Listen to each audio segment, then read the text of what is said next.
It's me, Wilma Fingerdoo, with the Fingerdoo review of RuPaul's Drag Race Down Under Season 1, Episode 4. And before we kick anything off, I just want to send a shout out to Kelly, who I featured on my last viewer mail video. Cooey, Kelly! Technically, I didn't feature her. This is why I'm sending her a shout out. The card that she sent with the e.l.f. products that she sent me, among other things, were a couple of pieces of metal that help set everything up that you can't see before me, had her name and her husband's, and I thanked her husband.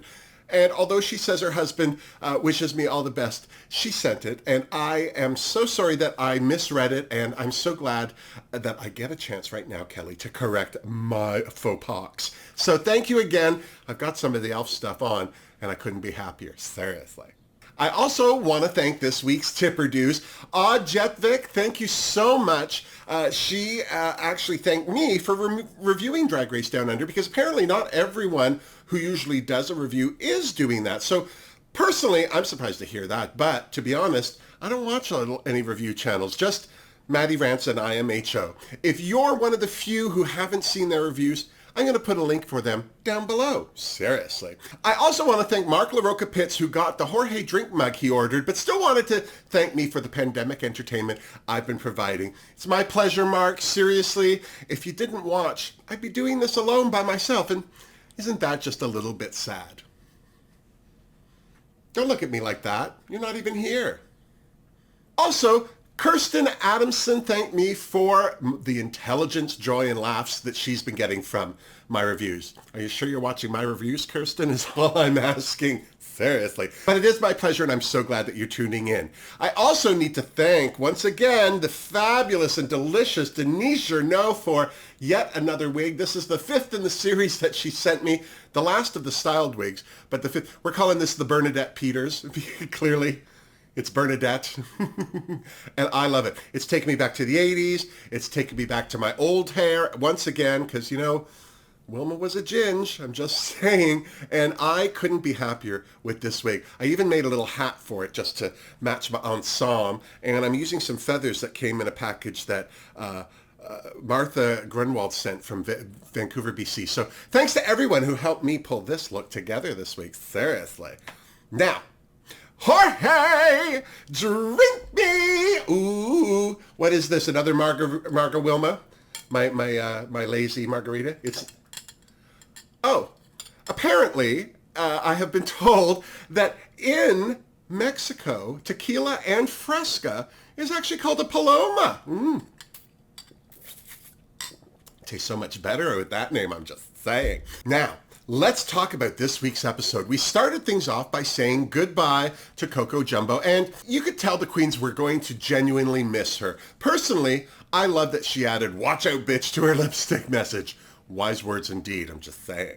Of course, Scarlett was feeling she could do no wrong after her first win, although none of the other queens seemed eager to help her celebrate. As this was Elektra's second time in the bottom, Anita Wigl'it thought she could have a new career washing windows. Look at that grand puss throwing shade. Let's hope she doesn't break a hip.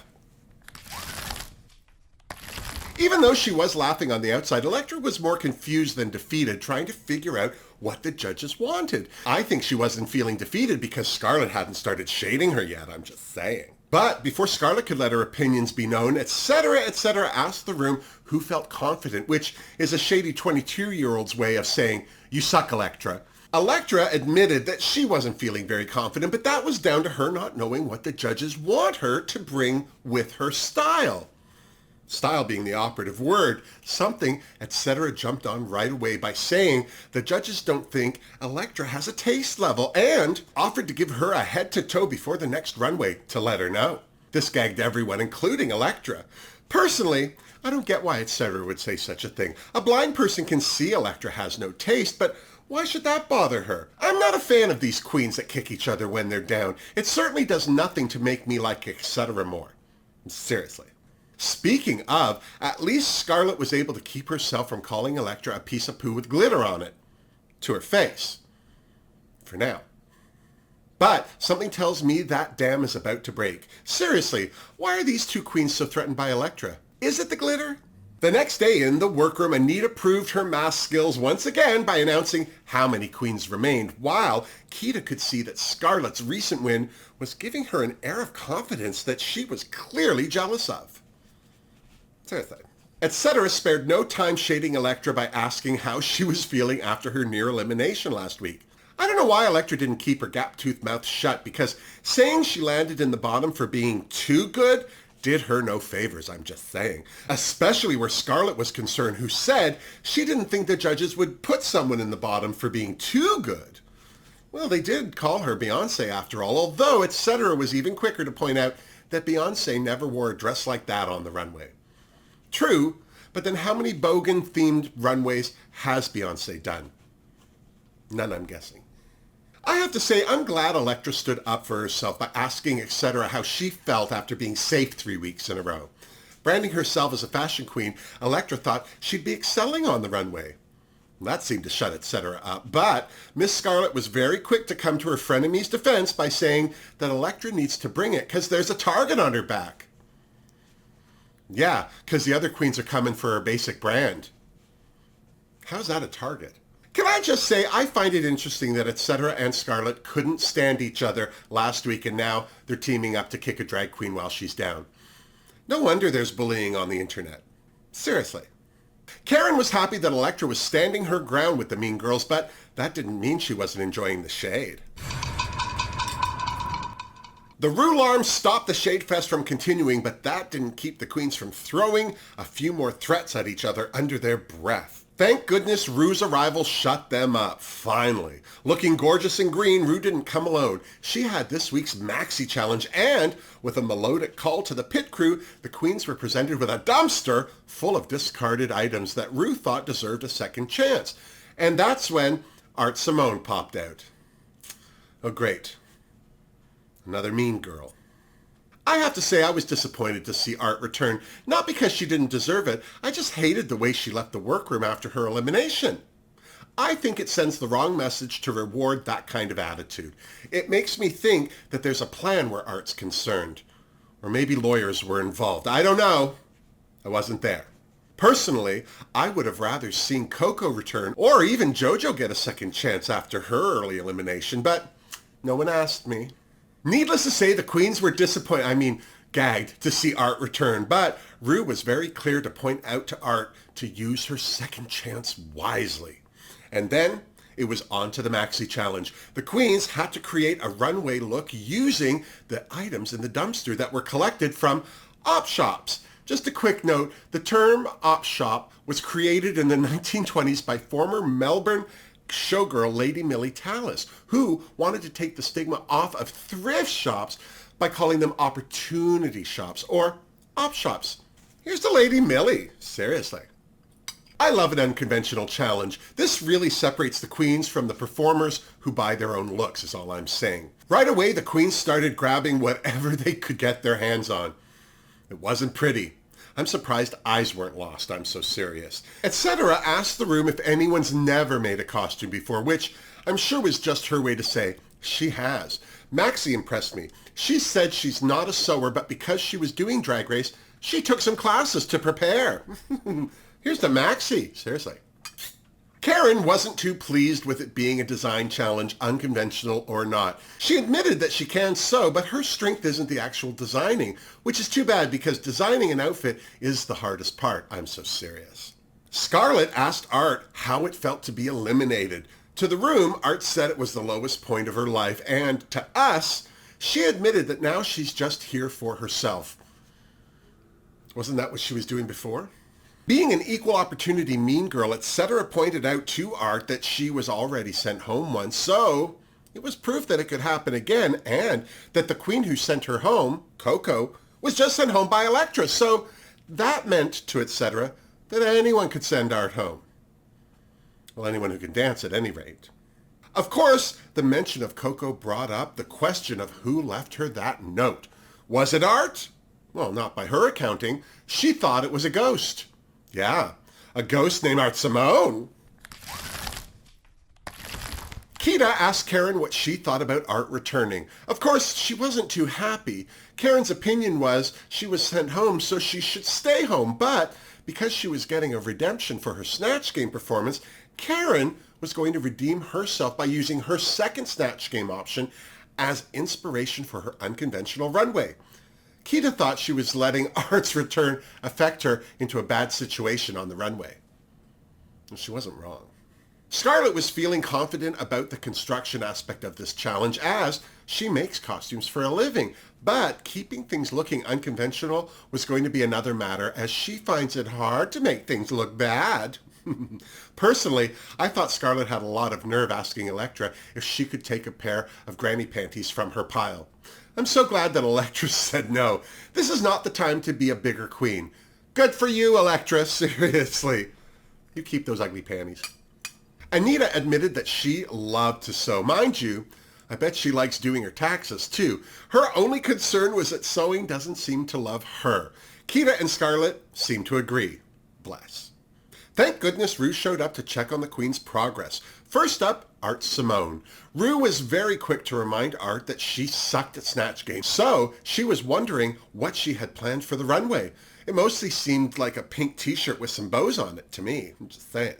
Karen from Finance was next, and after she and Rue lied to each other about smoking the marriage a hooch, Karen told Rue she was doing Chappelle Corby, an Australian woman who was sentenced to 20 years in a Bali prison for smuggling almost 10 pounds of marijuana into Indonesia. Rue thought that adding a character element to a design challenge was making it harder on Karen, but she told Rue that the character element gave her better direction. Rue didn't seem to buy it. Next up was Kita Mean with a bunch of balls. Rue reminded Kita that she hadn't won a challenge yet and asked her why. When Kita said she'd just gotten into her own head, Rue asked the obvious, "How is your head?" To which Kita answered that there had actually been complaints, specifically, too much teeth. Well, at least Rue found her answer enjoyable. Elektra was next, and you could practically hear the room choke when she told Rue she knew how to sew and style, although it sounded to me like there was some editing shenanigans going on there. Just me? Either way, she proved herself to be a big fat liar with her kangaroo hunter concept, although it did allow her to burn Art Simone's Snatch Game in front of Rue.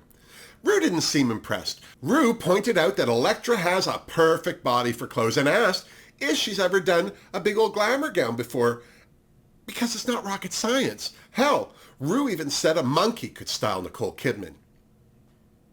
Wait, didn't she divorce him already?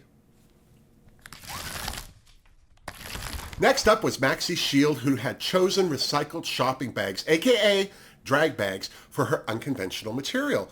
Rue was very quick to point out that that fabric has no stretch to it, but I understand what Maxie meant about being scared of stretch materials. They may be easier to fit, but because they have no structure, they can be very hard to sew. Lots of garments are made without stretch fabrics. You just need to know how to do it. Or, as Maxie put it, faire sac de save, which has nothing to do with penises, no matter how much Rue wanted it to. Etc. was next, and although she seemed to have her garment mostly finished, Rue was very quick to point out to her that she hadn't won a challenge yet either. Etc. admitted that she was more bothered at not getting any critiques yet.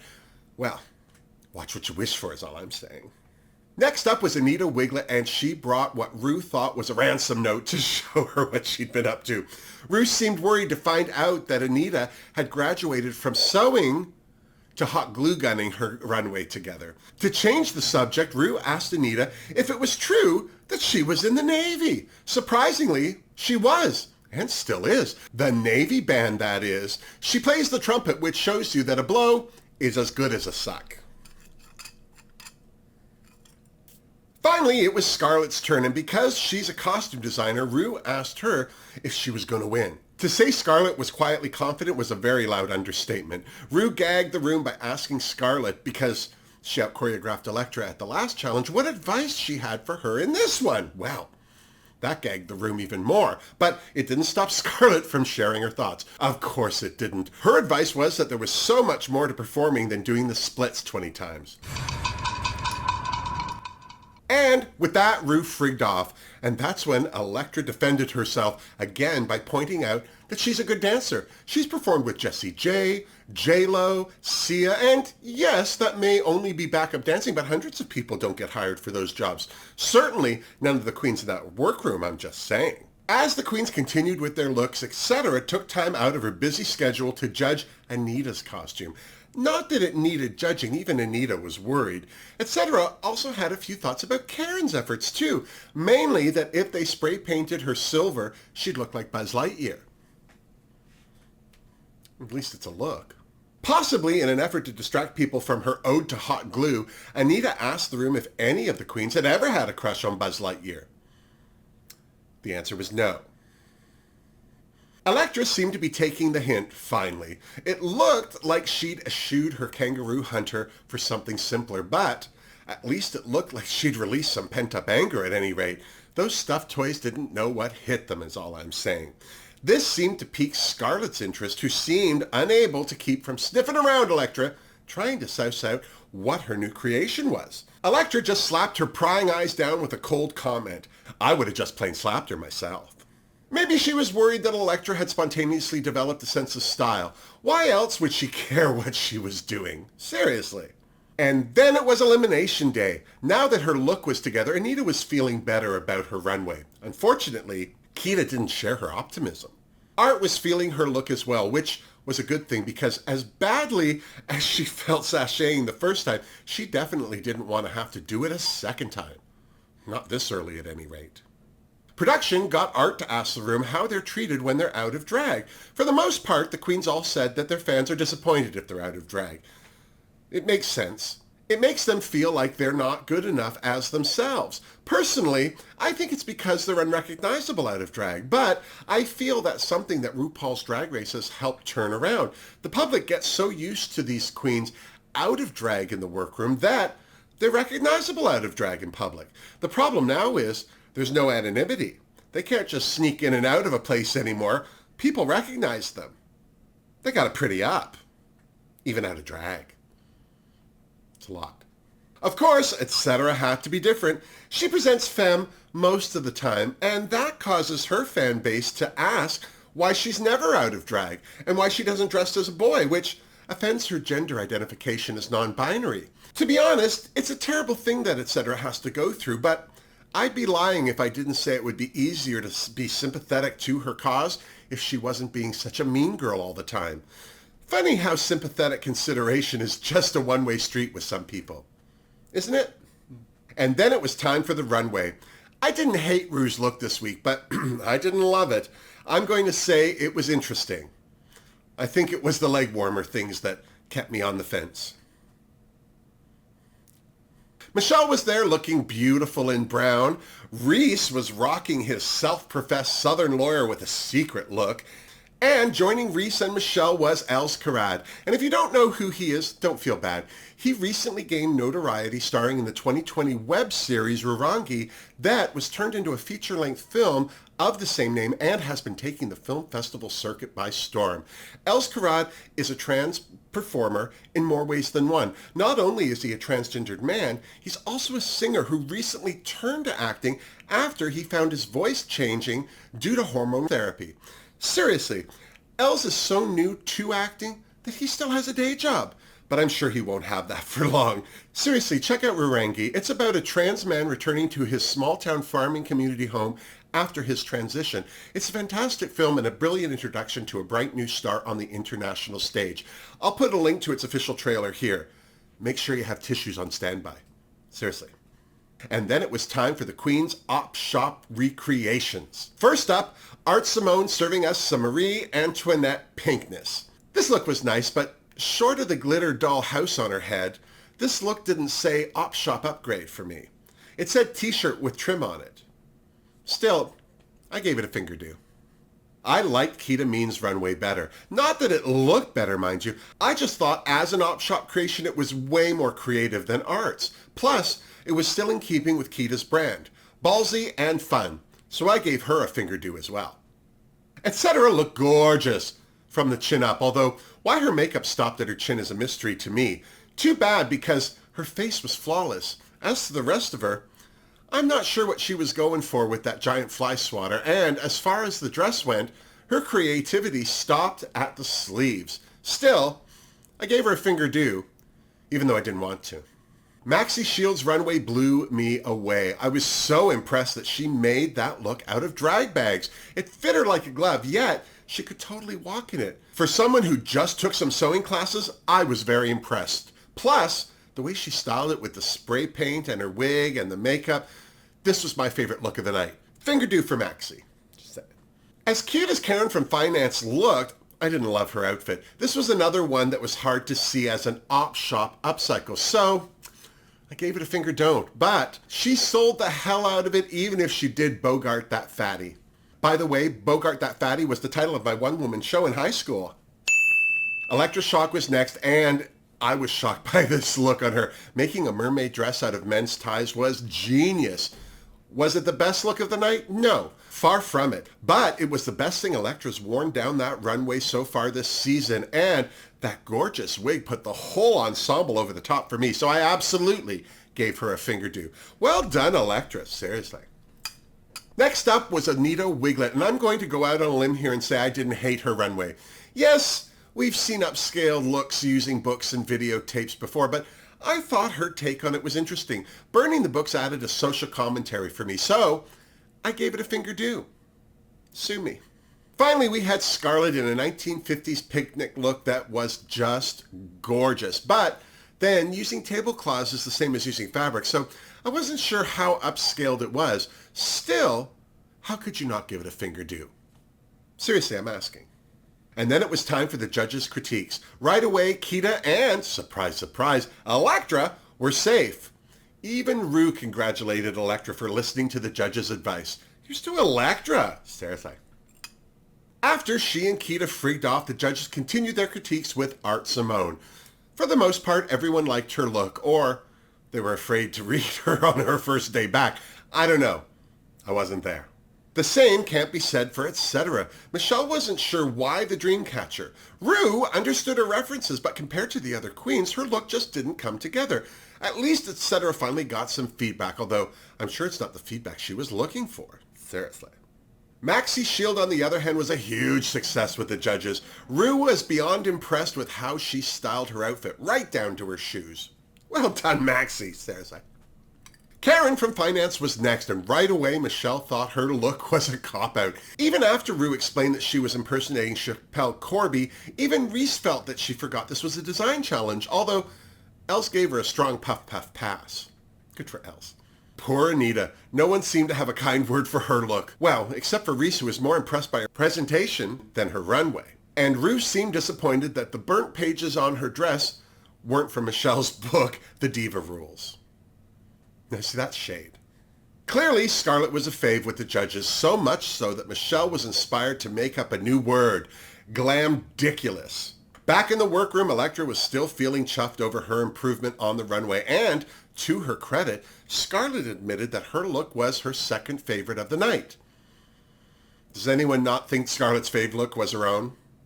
Anyone? Poor Karen wasn't feeling great with her lack of designing in a design challenge, and was sure that she would be lip-syncing against Anita. I think we all were. Anita, on the other hand, was surprised that the judges liked Kita's look over hers. And she wasn't the only one. Proving once again that karma is a bitch, Etc. was shocked that she hadn't done better in the judges' eyes compared to Kita. Maybe next time she notices a rip in somebody's outfit before they hit the stage, she'll say something. And then it was back to the main stage where it was announced that Scarlett was this week's winner. Well, that's 2 wins for Scarlett. Finally, we have a front runner. And then it was down to Etc., Karen, and Anita. First time in the bottom for all 3 queens, so tensions were certainly high. But that got tenser for Anita and Karen when Ru told Etc. she was safe. Well, how the mighty have fallen. 2 queens who'd both won a challenge in the bottom? Everyone was gagged. Karen tried to lighten the mood with an out-of-date dab. Bless her. But it did nothing to change the fact that she would be lip-syncing against Anita for a place in the competition.